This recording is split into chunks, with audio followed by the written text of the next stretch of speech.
tertarik dengan kata terinjak-injak. Nah, ini sekali lagi ya. Kita orang Kristen tidak merasa terinjak-injak gitu. Dan kenapa narasinya memang harus merasa kayak seakan-akan Mela ini menginjak-injak gitu.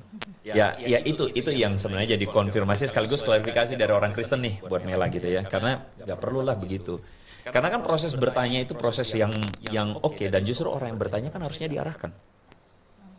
Bukan orang yang bertanya lalu kemudian apa tuh? Dibikin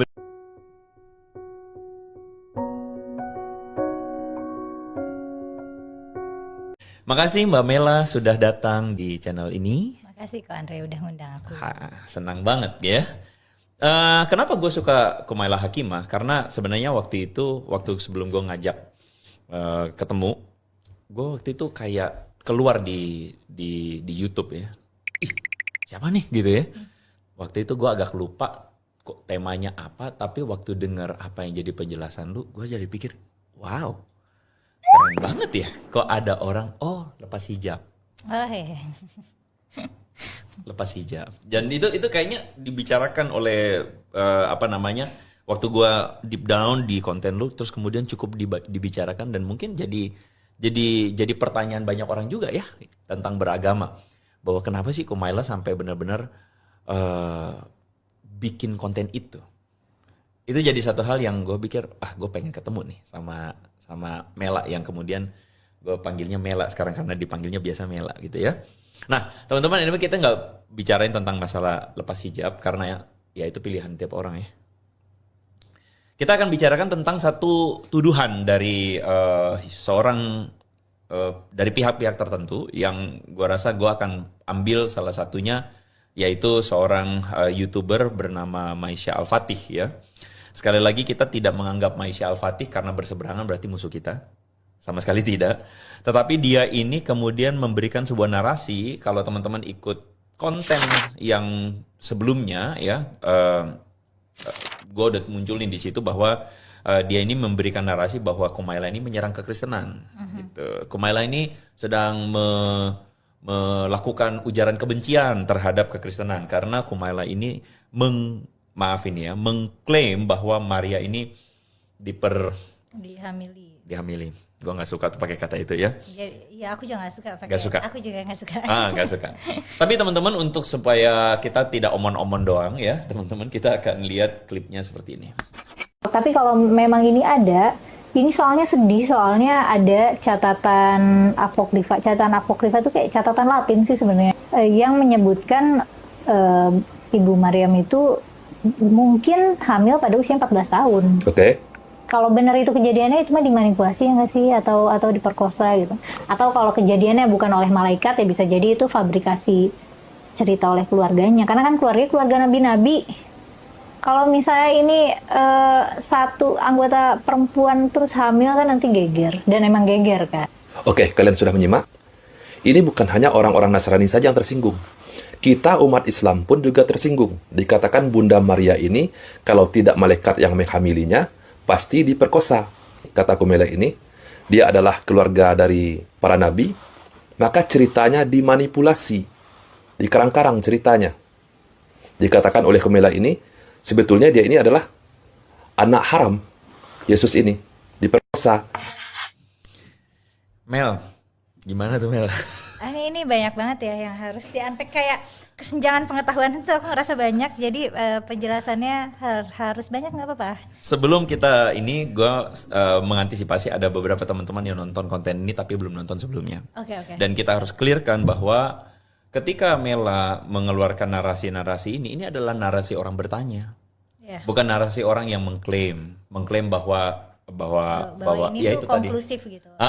Ini bukan sebuah konklusi, tapi ini adalah narasi bertanya. Jadi kalau misalnya teman-teman adalah sudah sumbunya udah pendek banget nih, udah hampir meleduk nonton ini, coba cooling down dulu gitu ya, dan dengarkan dulu gitu ya apa penjelasan Mela. Dan saya juga yakin bahwa teman-teman yang Kristen dalam hal ini yang dianggap agamanya dihina, itu juga pengen tahu Mel, sebenarnya gimana sih proses perjalanan ini sampai-sampai Mela ada video begituan terus dinarasikan, wah ini nyerang Nasrani gitu dan sebagainya.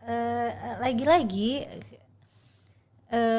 pertanyaan-pertanyaan aku tentang Maryam itu bukan berdasar pada aku ingin menuduh dia tidak suci ya, tapi lebih ke aku tuh justru bersimpati sangat banyak gitu. Cerita-cerita Maryam di Quran itu melekat sama aku. Karena aku kasihan. Maryam tuh menderita pas lagi hamil dan melahirkan. Jadi mungkin kalau ada pihak yang bisa aku salahkan itu Tuhan. Karena gini, mukjizat itu kan hal yang keren.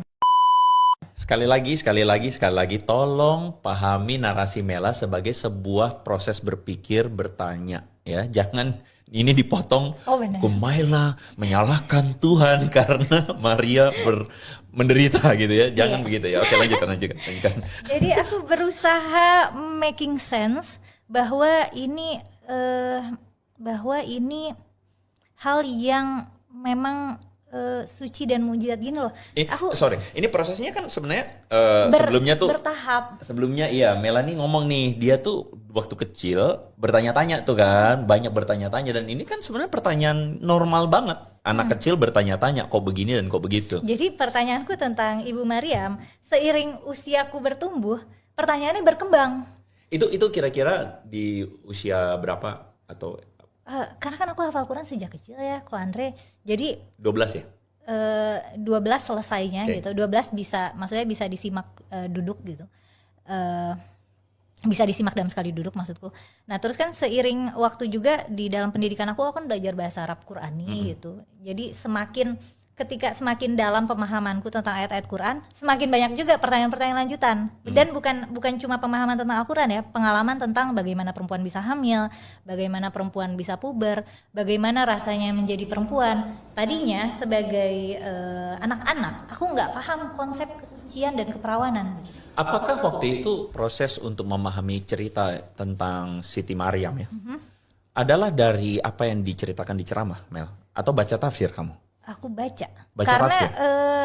Maryam meskipun tokoh yang penting dalam ajaran Islam itu tidak sesentral itu untuk sering diceramahin gitu. Oke. Jadi aku itu lebih ke kelekatan personal aku sih. Jadi aku itu kasihan. Jadi nabi-nabi yang lain itu mujizatnya keren. Oke. Kayak mujizatnya powerful. Sedangkan Maryam kenapa dikasih hamil? Kehamilan yang tidak dia inginkan. Masuk akal ya pertanyaannya ya. Iya benar. Oke. Aku melihat Ibu Maryam sebagai perempuan gitu. Dan dia tuh sangat menjaga diri loh. Dia tidak membiarkan laki-laki menyentuh dia gitu. Tapi Tuhan menunjukkan kuasanya dengan membuat beliau hamil. Dan ketika dalam kehamilannya kan dia menderita, dia dikucilkan warga, dia dicaci maki.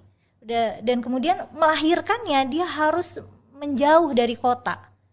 Dan hamil sendirian, dan dia lemes, dia cuma dikasih makan korma yang jatuh dari tempat dia bersandar. Aduh aku pengen nangis aja. Padahal ketika dia beribadah di mihrabnya, Tuhan tuh memfasilitasi dia dengan makan, dengan hidangan yang wah gitu. Itu Maryam ini diceritakan beribadah di mihrab itu di rumahnya dia atau di rumah Di rumah dia. Di rumah dia. Dia memang diasuh oleh pokoknya dia sekeluarga dengan Yahya dan Zakaria.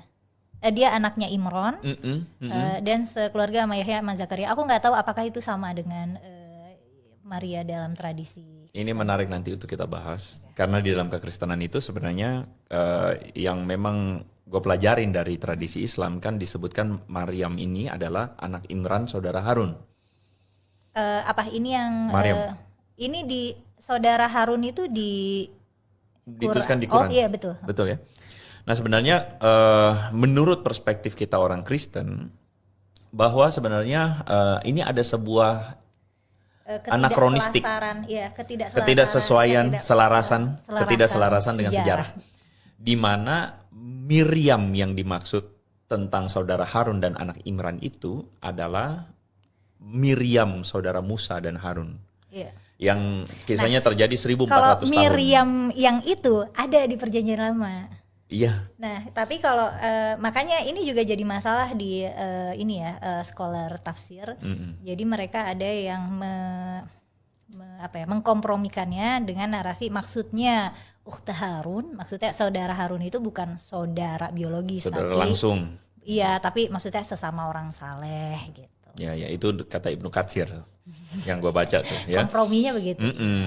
Dan ya itu makanya. Jadi identitas tentang Maria, ibu Yesus itu kan 1400 tahun berbeda dengan Miriam yang adalah anak Amran, saudara Harun, saudara Musa.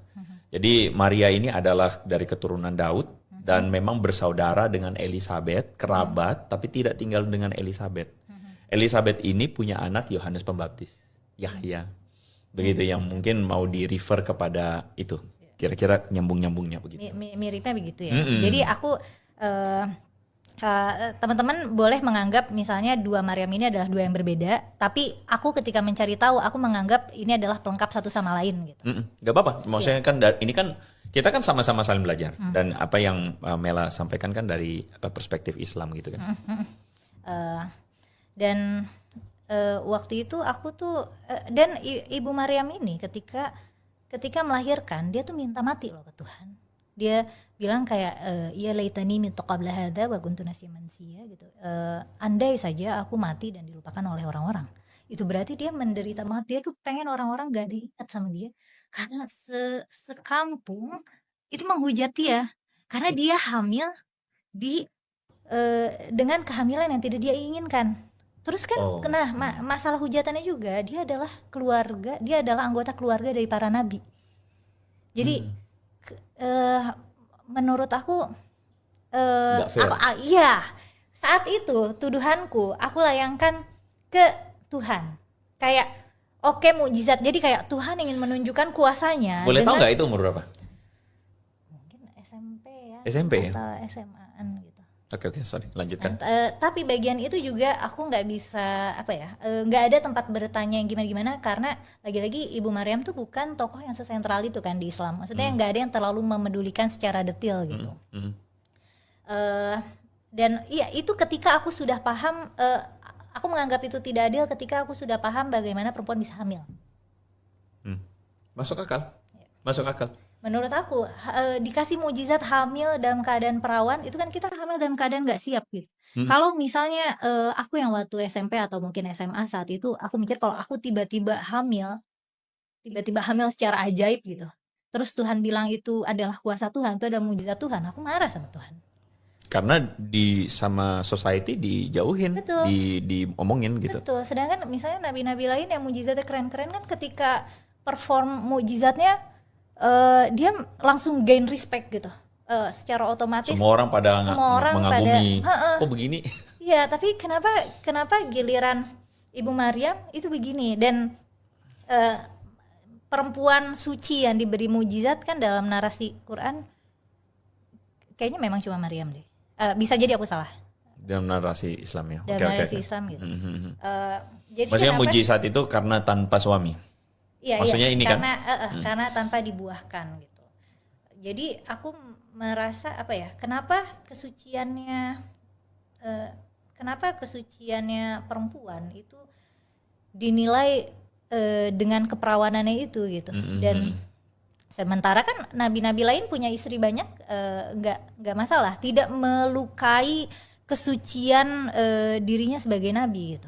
Tapi kenapa buat Maryam itu? Ini kalau kita mau bahas topik satu lagi menarik, tapi oke, gue berusaha untuk jaga. Tadi sebelum obrol-obrol sebenarnya kita ada sedikit briefing untuk kemudian menyamakan frekuensi. Dan Mela nyebutin tentang satu fakta yang bikin gue kaget banget, teman-teman. Tahu nggak apa itu? Bahwa dalam narasi Islam tidak ada ceritanya Maryam punya suami. Iya. Karena dan itu bikin Mela, itu silakan. Iya benar. Gimana ceritanya tuh sampai? Jadi ya memang Maryam itu tidak punya suami ya sampai Isa lahir. Sampai Isa lahir dan seterusnya sepanjang hidupnya tidak bersuami. Kalau pasti dalam narasi Islam, aku rasa itu narasi yang dikonfirmasi banyak scholar Islam ya. Makanya aku pada suatu hari gitu aku ngelihat ada gambar interior gereja Katolik. Kan gereja Katolik itu biasanya interiornya nyeni banget gitu ya. Nah, begitu aku lihat ada patung Ibu Maria, sebelahnya ada laki-lakinya gitu. Terus tapi ada bayinya. Tadinya aku kira laki-lakinya itu Yesus gitu. Tapi Ibu Maria gendong bayi gitu atau anak kecil. Terus aku nanya ini siapa gitu. Itu Santo Yosef. Siapa gitu.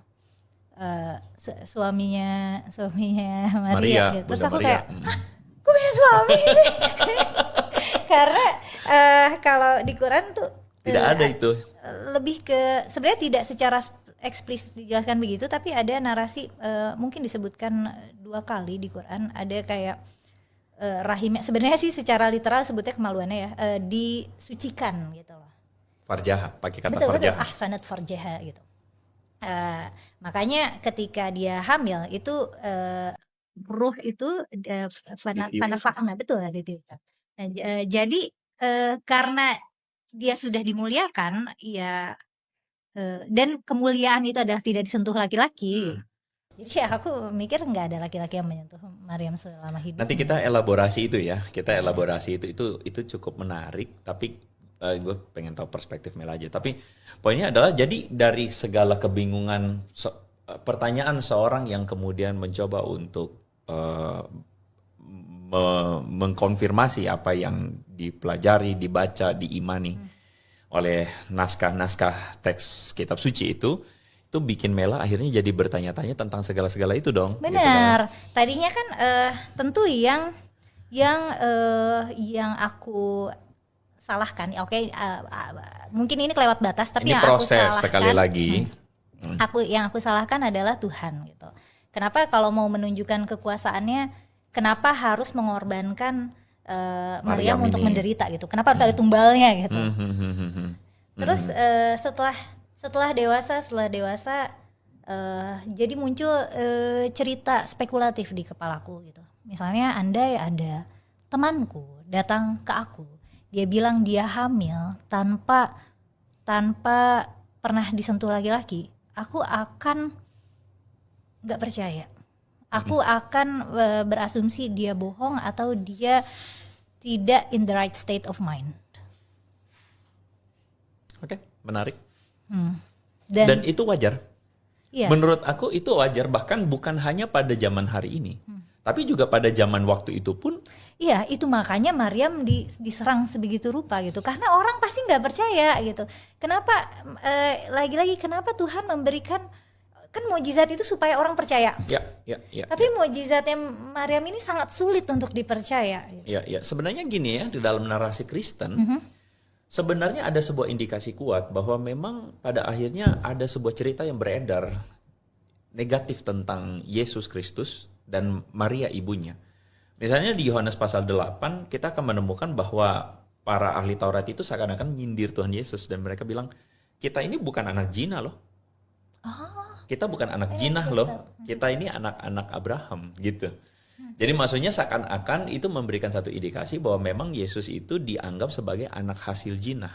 Bagi orang-orang yang tidak percaya bahwa itu kelahiran tanpa. Iya. Sekali lagi, baik Muslim maupun Kristen, let's say gue pakai kata ini, harus percaya bahwa ini mujizat, harus percaya kan, bahwa gue pakai kata ini untuk sementara, bahwa Maria itu hamil bukan karena ada seorang pria yang melakukan aktivitas biologis untuk menghamili Maria, tetapi itu terjadi secara miraculous. Ya itu aja gitu kan.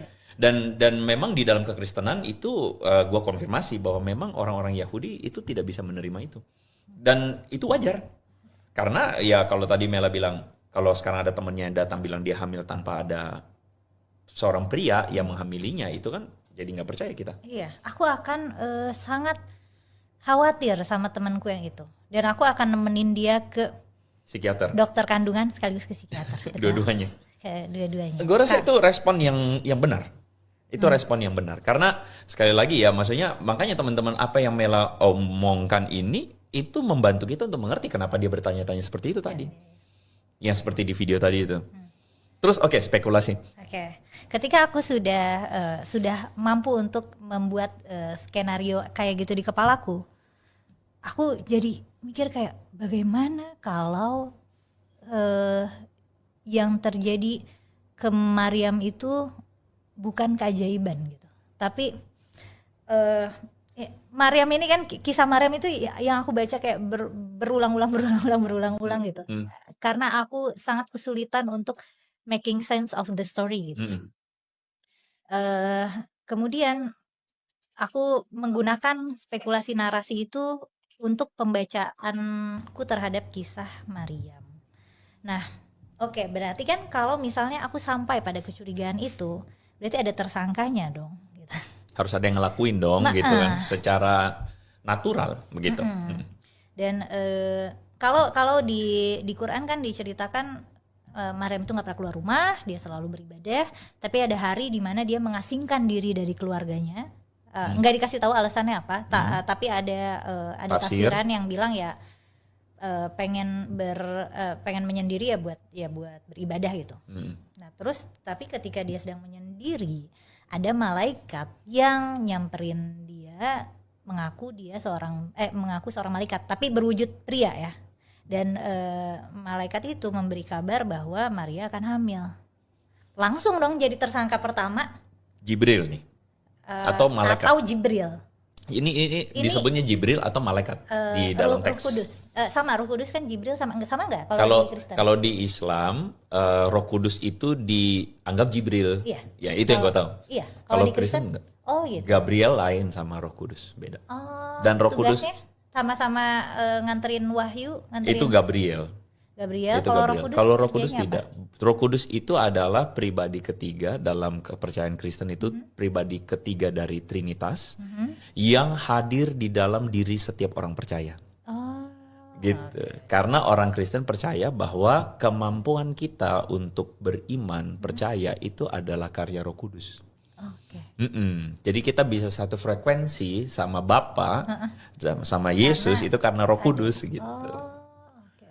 Jadi itu lain, bukan malaikat. Tapi Muslim yang gua tahu adalah menyamakan Roh Kudus sama Jibril gitu. Di Quran Ruhul Kudus dan Jibril ini interchangeable. Jadi ketika Roh Kudus disebut itu maksudnya Jibril, ketika Jibril disebut ya itu maksudnya juga Roh Kudus. Jadi curiga.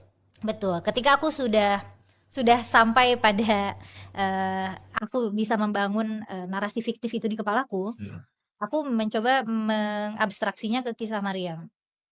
Jadi Mencoba untuk seandainya begini iya, gitu ya. Seandainya jadi tujuanku adalah ini agak ke kanak-kanakan ya, karena ini pertanyaan aku waktu remaja dan yang sayangnya aku tidak bisa eksplor ke siapapun saat itu.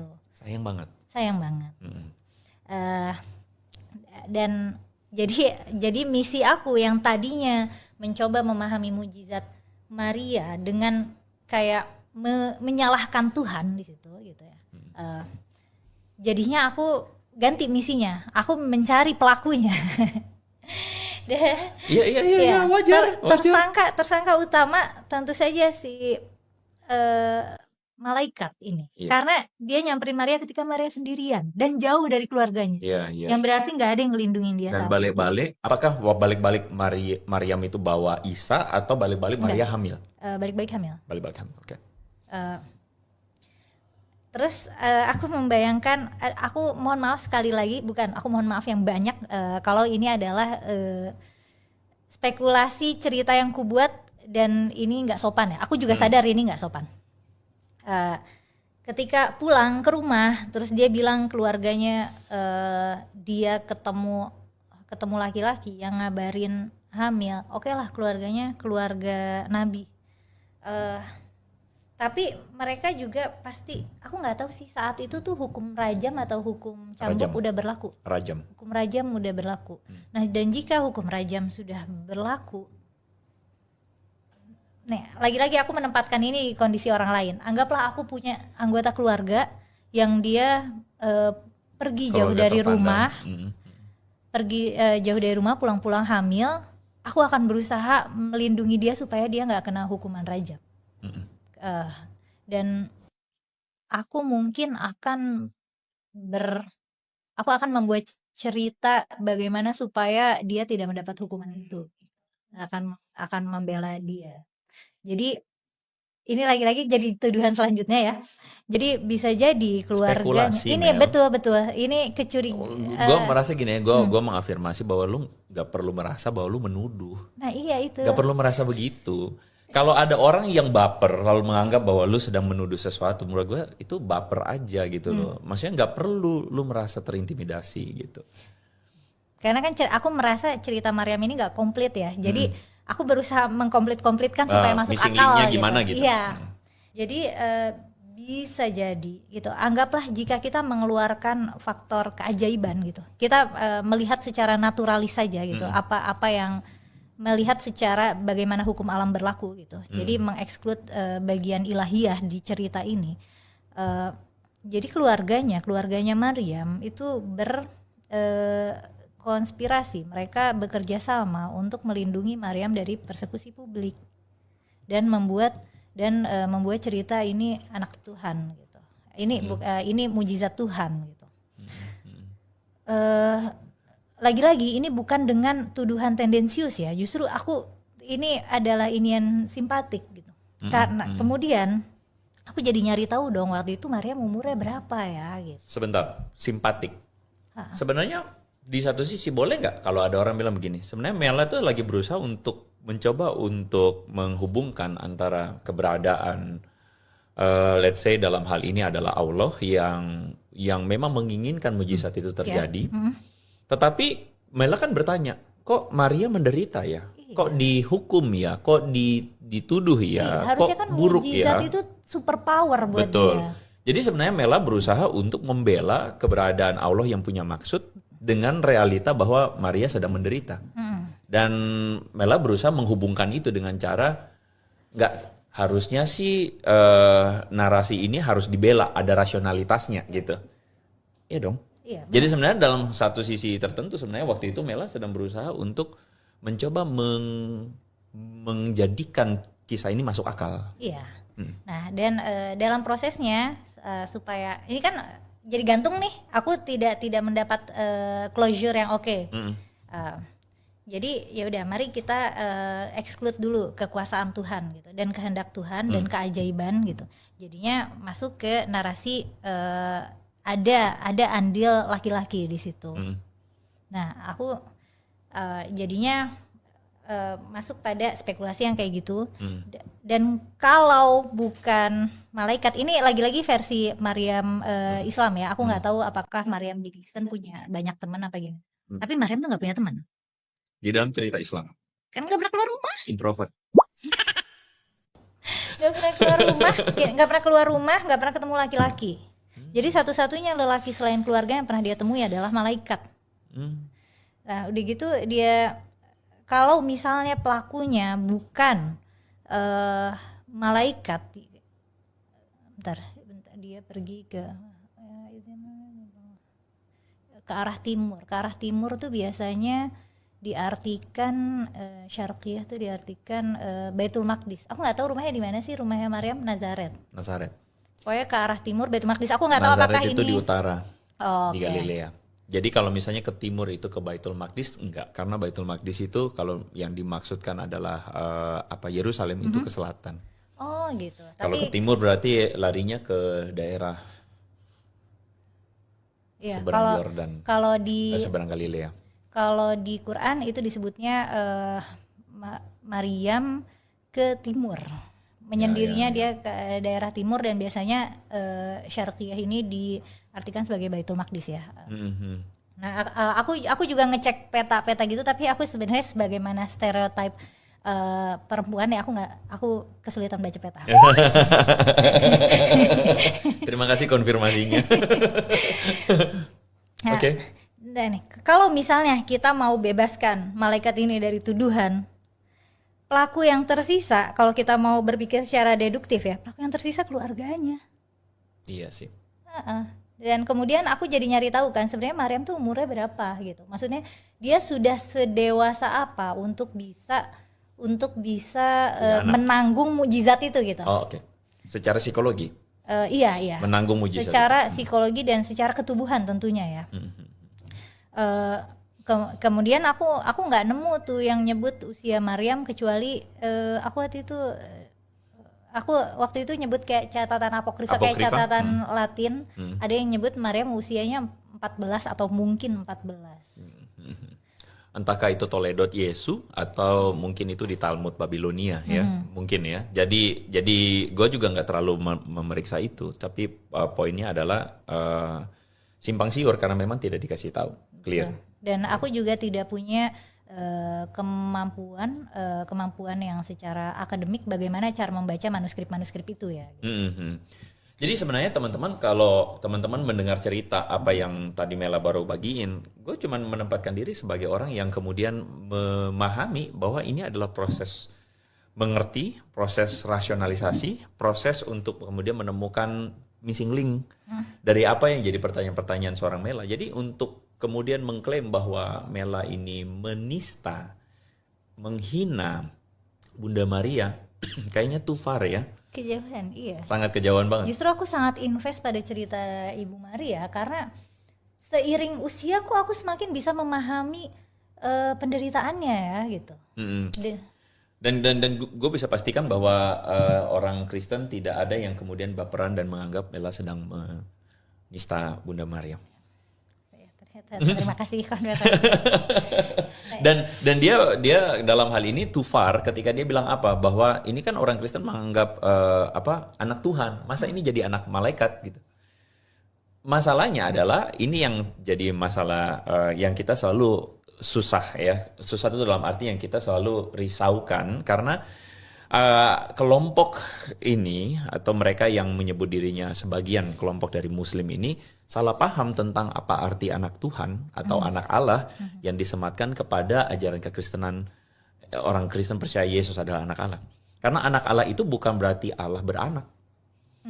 Anak Allah itu bukan berarti Allah dalam hal ini Tuhan itu punya istri lalu punya anak. Dan itu tidak seperti itu. Misalnya kata anak Allah ini kata-kata yang sifatnya tuh makna simbolikal. Misalnya kalau kita bilang anak kunci. Anak kunci bukan berarti kunci punya istri lalu kunci punya anak. Seperti anak tangga. Tangga punya istri lalu tangga punya anak. Oke, tapi aku bisa paham kenapa mereka salah paham ya. Karena di Quran juga penegasannya gitu. Kepada maksudnya ada ayat yang bilang kayak orang-orang Nasrani itu salah paham ngira Isa itu anak Tuhan dan disebutnya tuh Isa anak Tuhan. Terus kayak di ayat lain tuh bilang yang namanya Tuhan tuh lam yalid wa lam yulad gitu, nggak bisa beranak dan nggak dilahirkan gitu. Aku paham salah pahamnya tuh karena memang di Quran tuh dinarasikannya dengan literal. Ya. Dan memang orang Kristen tidak pernah percaya bahwa Tuhan punya istri gitu. Dan itu yang kemudian menjadi satu hal yang gap ya. Gue rasa selama ini kayak maksudnya kayak kalau kita ibaratkan sekarang komunikasinya nggak pernah bisa lancar. Benar. Karena orang Islamnya mencoba memahami Kristen tapi referensinya Quran. Ya. Padahal harusnya kalau mereka mau memahami konsep Trinitas kekristenan secara teologis harusnya belajarnya dari referensi kekristenan. Yep. Exactly.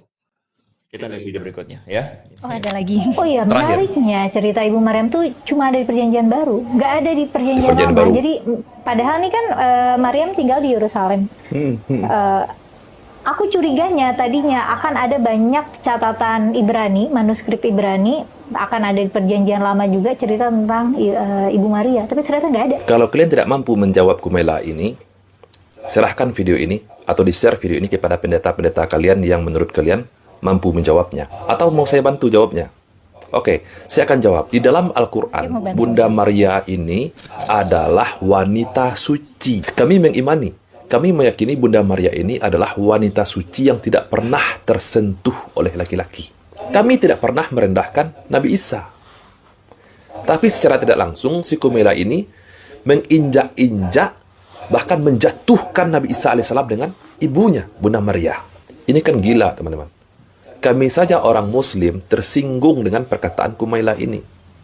Apalagi kalian yang menuhankan Nabi Isa alaihissalam.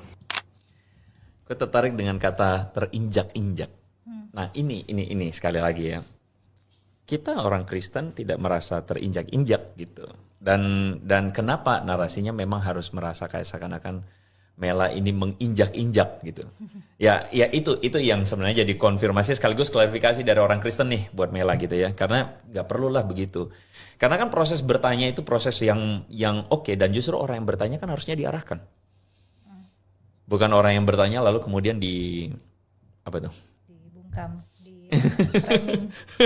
Dibikin berjilid-jilid ya.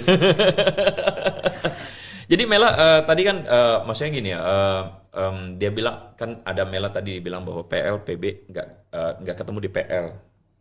PL itu perjanjian lama. Perjanjian lama, sorry.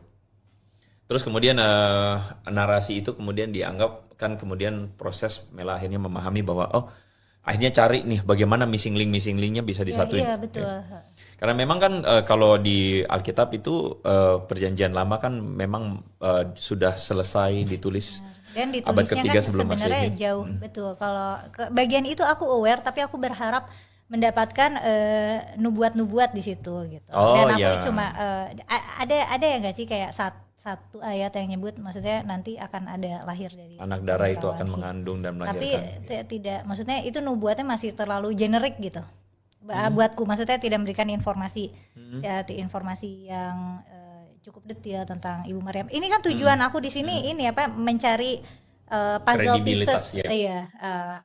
Aku sadar itu ditulis perjanjian lama tuh ditulis jauh dari sebelum Ibu Maryam hidup. Tapi kan nubuat-nubuat Yesus juga udah ada di situ kan. Mela jangan khawatir ya kalau misalnya ngomong sama gue dalam arti jangan jaga-jaga bicara, maksudnya ini kok kayaknya nanti menista Kristen ya, nggak apa-apa. Lu ada perspektif skeptis nggak masalah gitu. Karena waktu bilang bahwa ini kayaknya nggak spesifik menuju kepada Maria tentang nubuat-nubuat itu. Sebenarnya to be honest, gue juga berpendapat bahwa adalah hak orang untuk kemudian menganggap bahwa iya itu lu sambung-sambungin aja ke Yesus kan gitu kan ya, soal masalah maksudnya lu sambung-sambungin ke Maria karena kehamilan anak darah ini dan sebagainya. Gue paham kalau ada orang bisa sampai ngomong gitu. Nah terus ya udah barangkali catatan Ibrani lain gitu kan, catatan Ibrani ada banyak dan kehamilan Ibu Maryam ini kan adalah sesuatu yang sangat luar biasa gitu. Jadi mungkin kalau sekarang masuk infotainment nih kayak skandal di Baitul Maqdis gitu loh, ini di keluarga Nabi pasti kan heboh banget saat itu gitu. Jadi aku berharap ada sumber-sumber sekunder lainnya. Ini karena aku menganggap Quran itu sumber primer ya gitu. Aku berharap ada sumber-sumber sekunder lainnya buat aku bantu making sense of ceritanya Maryam, tapi ya aku nggak nemu. Jadi jadi kayak thinking prosesnya apa boleh buat harus berhenti gitu, nggak bisa konklusif. Nggak bisa gitu. Oke. Menarik tadi keluarga Nabi. Karena memang narasi Islamnya keluarga Nabi. Kan Yahya, Zakaria, disebut mereka Nabi semua, ya. Iya, Maryam kan anggota keluarga dari para nabi. Kalau dalam narasi Kristen tidak disebut Nabi. Karena dalam arti misalnya Zakaria atau apa orang yang predikat Nabi, memang Yohanes Pembaptis bisa dibilang Nabi. Tetapi kita tidak menganggap itu sebagai sebuah keluarga Nabi karena memang Maria. Yohanes Pembaptis itu Yahya. Oke. Jadi Yohanes Pembaptis itu berkerabat karena Elisabetnya kerabatnya Maria. Elisabet itu mama dari Yahya nih. Ada padanannya gak sih Elisabet dengan padanan figur Islam? Nggak tahu ya. Kayaknya tidak. Oke. Kayaknya tidak. Zakaria itu nama itu ada nggak? Zakaria ada kan? Zakaria itu kan papanya Yohanes. Karena emang aku nggak dengar ada kerabat perempuan sih kalau misalnya tapi sebenarnya nggak ada. Jadi tidak ini. Jadi sebenarnya kita tidak menganggap Maria ini berasal dari keluarga Nabi kalau dari Kristen.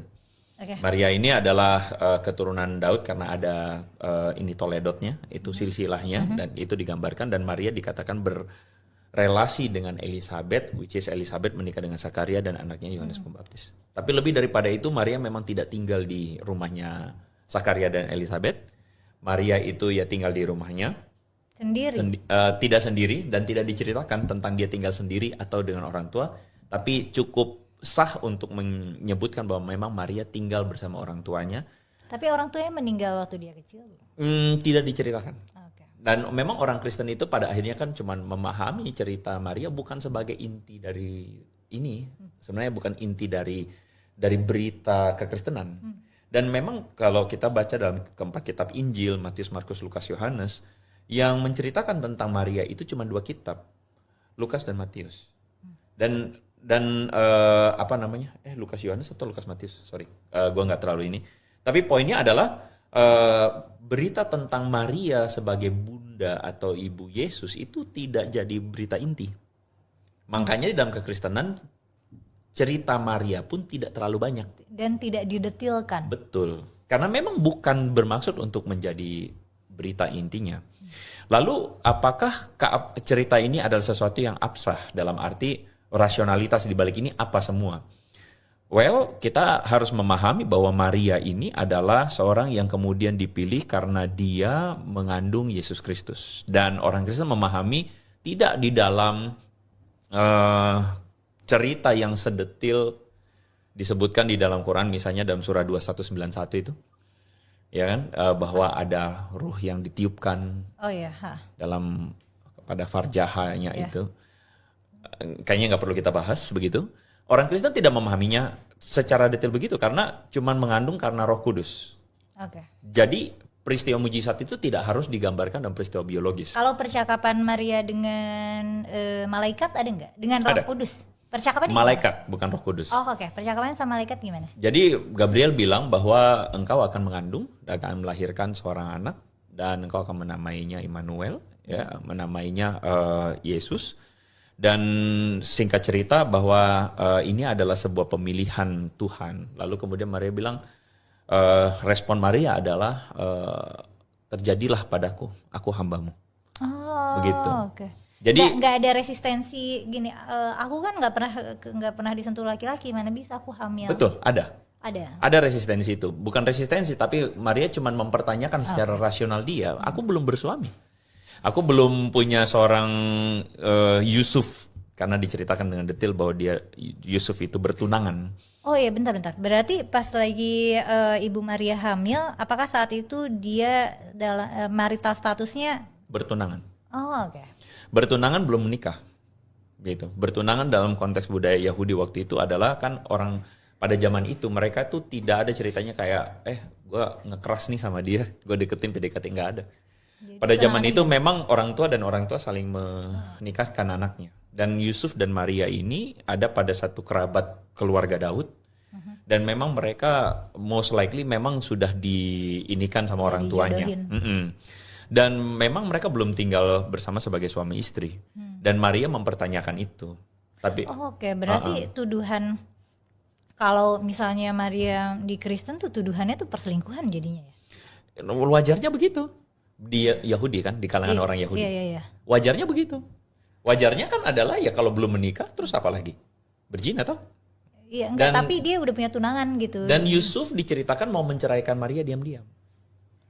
Kenapa diam-diam? Gimana caranya diam-diam menceraikan dalam arti maksudnya tidak jadi karena Yusuf pun pasti, ini gue bilang bisa dibilang pasti karena Yusuf kan gak pernah sentuh Maria. Iya. Kok tahu-tahu hamil?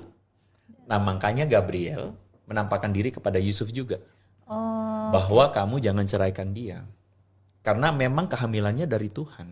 Nah, kalau narasi itu kan baik. Jibril muncul juga di depan Yusuf. Di depan tunangannya gitu. Jadi ada yang mengkonfirmasi Maria tentang kehamilannya gitu. Kalau Maryam di Islam kan dia sendirian. Baru mendapatkan juru bicara itu ketika bayi Nabi Isa bicara. Ngomong di buayannya. Tapi itu dia sudah melalui rangkaian penderitaan yang panjang gitu. Hamil kan lama ya dan berat ya. Apalagi kalau misalnya dia masih remaja perempuan. Itu menurut aku nggak tahu, aku tidak bisa membayangkan deritanya. Tapi dia baru dapat jubir setelah melahirkan. We can feel you, Mela. We can feel you. Tapi kalau bayi Yesus bicara nggak? Enggak. Oh, enggak. Karena itu adalah catatan apokrifa. Catatan apokrifa itu adalah catatan, jadi ada Syriac Infancy Gospel, yaitu sebuah cerita folklore yang memang bukan merupakan bagian dari Perjanjian Baru. Itu ditulis pada abad kedua, abad ketiga. Jadi kitabnya orang Kristen itu kan Perjanjian Baru tuh, Matius sampai Wahyu. Itu tuh selesai ditulis pada abad pertama Oke. untuk menjaga otentisitas Iya. ceritanya. Dan kalau misalnya, jadi ada beberapa kriteria. Yang pertama, waktu penulisan gak boleh lebih dari abad pertama. Oke. Karena jaraknya kalau makin Dan tua, kalau misalnya perjanjian baru tuh siapa-siapa saja penulisnya tuh jelas ya? betul. Penulis-penulisnya itu adalah orang dekat Yesus dan misalnya orang dekat dari murid Yesus. Jadi Oke. sampai ring 2. Oke, oke. Ring 1, ring 2, nggak boleh lebih. Jadi ada beberapa kitab, misalnya kitab Didache pun tidak masuk karena penulisnya itu tidak diafirmasi oleh para orang-orang pemimpin-pemimpin jemaat waktu itu. Oke. Jadi cerita tentang Yesus Kristus itu di-preserve sebegitu ketatnya. Jadi tidak sembarangan tulisan masuk. Nah, kitab Syriac Infancy Gospel ini dari abad kedua dan penulisnya tidak jelas, makanya tetap digolongkan sebagai apokrifa. Nah, apokrifa tuh secara definisi apa sih? Kayak referensi pelengkap gitu ya? Apokrifa itu adalah kitab-kitab yang menyaru Oke. sebagai tulisan orang yang punya otoritas. Kalau berita kita sekarang itu apa sih? Hoax ya? Gimana sih? Hoax ya. Anggaplah kayak begitu. Jadi kan untuk bisa dibaca dia akan pakai ini loh tulisan, misalnya tulisan Yohanes, ini loh tulisan Maria supaya dibaca. Padahal itu bukan tulisan asli. Oh, oke, oke. Lagi pula rentang waktunya sudah abad kedua. Jadi mungkin kalau dalam tradisi keilmuan Islam, apokrifa itu setara Doif. Israiliyat. Oh, Israiliyat. atau riwayat Doif. doif. Lebih itu riwayat doif. Oh, oke, oke. Sekarang kebayang. Lemah, Iya. lemah sekali, bahkan bisa dibilang palsu. Nah, jadi cerita tentang Yesus yang berbicara waktu kecil, lalu kemudian dia membuat burung dari tanah liat, itu cerita apokrifa. Oh, Itu iya. bukan kisah asli, Itu Isa yang aku kenal di Quran kayak gitu. begitu. Dan itu masuk akal karena ketika dipercaya Quran turun kepada Muhammad itu kan pada abad ke-7. Iya. Ya kan? Jadi secara abad timeline tuh masuk. Ya, gitu secara timelinenya masuk karena udah lewat apokrifa itu kan. Nah, jadi kita orang Kristen menolak kisah-kisah itu, meskipun kisah-kisah itu bombastik, seru banget kan kalau. Dan itu kan mengkonfirmasi, maksudnya orang Kristen kan percaya Tuhan Yesus itu bisa membangkitkan orang mati gitu ya. Kalau misalnya ada tambahan superpower nih, bisa ngomong Lebih enak waktu lagi. bayi, bisa menghidupkan burung. Itu lebih enak lagi kan, lebih enak dijual. Iya. Tapi kita tidak terima itu. Kenapa? Karena memang ada sebuah budaya kultur di kalangan bapak-bapak gereja untuk memelihara ini sah atau tidak. Kalau enggak ya jangan gitu. Oke, oke. Tapi aku perlu nanya ini. Jadi turnnya orang kan tadinya menghujat Maria nih, tapi setelah Maria pulang membawa bayi Isa dan Isa bersaksi untuk ibunya, baru kan warga tuh percaya dan gak jahat lagi sama Maria. Maryam. Nah, kalau misalnya di kisah orang Kristen, upturnnya di mana? Ketika masyarakat sudah simpati sama Maria, itu twistnya di mana? Tidak ada. Tidak ada cerita bahwa warga mau simpati atau tidak. Karena ceritanya sesimpel bahwa Yesus lahir dan sekali lagi ingat itu bukan berita utama. Karena yang berita utamanya itu adalah Yesusnya sendiri. Dan kelahirannya yang disebut sebagai mujizat, ya, kelahiran yang sifatnya supranatural karena memang dia tidak berbapa. Meskipun Maria pada akhirnya kan menikah dengan Yusuf dan Yesus punya adik-adik yang karena Maria sama Yusuf punya anak setelah itu. Oke. Yesus punya adik-adik. Tapi Yesus itu ditegaskan bahwa dia tidak berbapa Yusuf. Oh iya. Gitu ya. Jadi dia kelahiran oleh Roh Kudus. Sekali lagi Roh Kudus beda sama Jibril. Oke. Dianggap Roh Kudus itu sebagai pribadi yang kemudian membuat Maria hamil, bukan dalam konteks biologis. Iya. Ya kan? Nah, karena memang itu bukan berita utama, jadi keberadaan Maria yang kemudian di-turn menjadi Maria kemudian disukai sama orang-orang itu memang nggak ada dan tidak diceritakan. Tapi ketika Maria hamil, apakah dia dicaci maki dan dihujat warga? Most likely iya, karena kan orang tidak akan mungkin percaya begitu saja. Iya. Dan keberadaan dan yang gue percaya bahwa Maria itu diceritakan bahkan sampai kepada penyalipan Yesus. Maria ibu Yesus turut berada bersama-sama dengan Yesus ketika disalibkan. Sebagai nggak tahu ceritanya. orang-orang yang mengiringi gitu kan ya. Dan Maria ada, dan pada waktu Yesus disalibkan, Yesus bilang kepada murid-muridnya bahwa ini ibumu. Oh, oke. Ketika dia akan menyerahkan nyawanya, dia menunjukkan apa kasihnya kepada ibunya dengan mengatakan ini ibumu. Artinya most likely memang waktu itu Yusuf sudah meninggal karena tidak diceritakan lagi, dan waktu itu dalam bagian lain dikatakan Yesus anak Maria, tidak disebutkan anak Yusuf. Ya, dan karena Yesus sudah meninggal, dan siapa yang akan tanggung? Maria. Ya, Yesus berpesan pada murid-muridnya untuk menjaga Maria. Nah, jadi kisah tentang Maria itu mungkin buat sebagian kultur yang lain dianggap Bunda Maria itu sakral, karena itu kan kultur dari Katolik ya. Bukan bagian kita untuk membicarakan itu, tapi poinnya adalah keberadaan Maria ini sendiri tidak menjadi center dari cerita apa yang ada di Injil, begitu kira-kira. Jadi kalau misalnya twist cerita di Quran, Maryam dimusuhi masyarakat di situ, terus akhirnya Tuhan menurunkan wahyunya lewat Nabi Isa, akhirnya orang-orang jadi menghormati Maria kembali. Kalau di situ tidak menjadi fokus cerita tentang bagaimana dinamika penerimaan masyarakat terhadap Maria ya. Bahkan sebenarnya penerimaan masyarakat terhadap Yesus pun kan on off. On off itu karena Yesus melakukan mujizat. Orang-orang ikut, dikasih makan. 5.000 peristiwa memecahkan roti, 5.000 orang makan. Tapi setelah itu Yesus men-challenge orang-orang. Kamu ikut aku karena kamu makan. Kamu ikut aku karena mujizat. Terus Yesus memberikan sebuah berita yang keras sekali. Dia bilang, kalau kamu mau mengikut aku, kamu harus sangkal diri dan pikul salib. Which means, kamu harus siap menderita. Karena namaku, kamu menderita nanti. Aku masih nggak paham kenapa kalau ikut aku menderita. Karena ajaran Yesus, bukankah ajarannya membebaskan gitu? Ajaran Yesus menentang ajaran agamawi para ahli Taurat dan orang Farisi, pemimpin agama Yahudi pada waktu itu. Orang-orang Yahudi waktu itu tuh menekan orang-orang dengan perintah agama.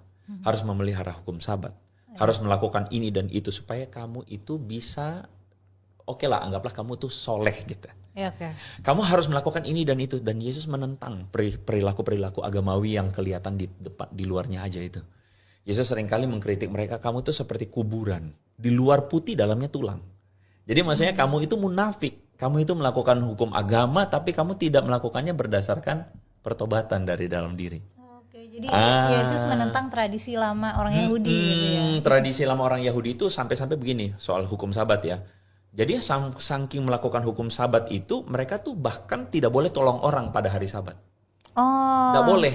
Dan itu jadi poin kritiknya Yesus juga? Iya. Yesus memberikan sebuah cerita, ada orang Yahudi yang sedang dirampok. Tapi kemudian lewat imam, lewat orang Farisi. Mereka biarin, kenapa? Karena kalau sentuh najis. Tapi datanglah orang Samaria yang dianggap musuh bebuyutan orang Yahudi waktu itu. Samaria tuh Israel di atas. 10 suku yang sudah dianggap asimilasi dengan bangsa non-Israel karena kerajaan Asyur invasi. Yesus pakai cerita itu dan dia bilang orang Samaria ini tolong orang Yahudi ini. Lalu Yesus bilang, menurut kamu siapa saudaranya orang Yahudi ini? Siapa saudaranya? Apakah ahli Taurat? Apakah orang Farisi? Tidak.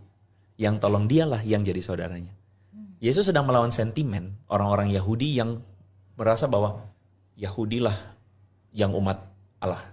Non-Yahudi tidak. Kamu itu bukan saudara kami. Dia sedang lawan sentimen itu. Jadi Yesus itu sedang melawan kedegilan hati orang-orang Israel waktu itu yang menekankan hukum agama, hukum sunat dan sebagainya. Nah, itu menjadi satu berita inti kekristenan, yaitu pertobatan itu bukan karena kamu melakukan hukum agama. Bukan karena kamu memelihara Sabat, bukan karena kamu apa, tapi pertobatan itu dari dalam hati. Yang Yesus munculkan sebagai itu akulah jalan. Jadi kalau kamu mengikut aku, kamu mengalami pertobatan. Kamu mengalami perubahan hati. Jadi bukan karena kamu tuh dibenarin karena kamu melakukan hukum. Tapi kamu tuh mengalami pertobatan. Pertobatan itulah yang membuat kamu melakukan apa yang jadi keinginan, let's say, anggaplah agama gitu. Berarti sebenarnya secara historis harusnya orang Kristen banyak berantemnya sama orang Yahudi ya nggak sih, bukan sama orang Islam? Benar. Kami- Karena ketegangan pertama adalah orang Yahudi lah yang mempersekusi orang Kristen. Ketegangan pertamanya memang begitu. Cuman kan kita di konteks Indonesia malah kebolak-balik tuh. Ya itu kita akan ngomong itu panjang lebar lagi, Mel. Tapi anyway, thank you. Thank you juga. Thank you untuk session yang panjang dan lebar ini. Tapi teman-teman, kesimpulannya adalah saya berharap bahwa video seperti ini membantu kita untuk melihat bahwa pertama, berbeda tidak harus jadi musuh. Mempertanyakan tidak harus menginjak-injak. Karena mempertanyakan bukan berarti sedang menghina. Dan yang ketiga, tentu saja itu pilihan Anda. Kalau Anda mau tetap dengan cara pendekatan demikian, itu pilihan Anda. Kita juga nggak bisa paksa. Tetapi kalau Anda tetap dengan pendekatan demikian, bukankah justru itu malah menghina agama Anda sendiri? Membuat orang berpikir buruk tentang agama Anda, which is itu nggak baik. So, semoga konfirmasi atau klarifikasi yang boleh dibagikan di dalam video kali ini, obrolan kami berdua, menunjukkan kepada teman-teman semua bahwa kita bisa duduk bersama-sama kok, asal kita mau belajar. Thank you Mela sekali lagi udah hadir di channel ini. Ya, terima Dan kasih. thank you.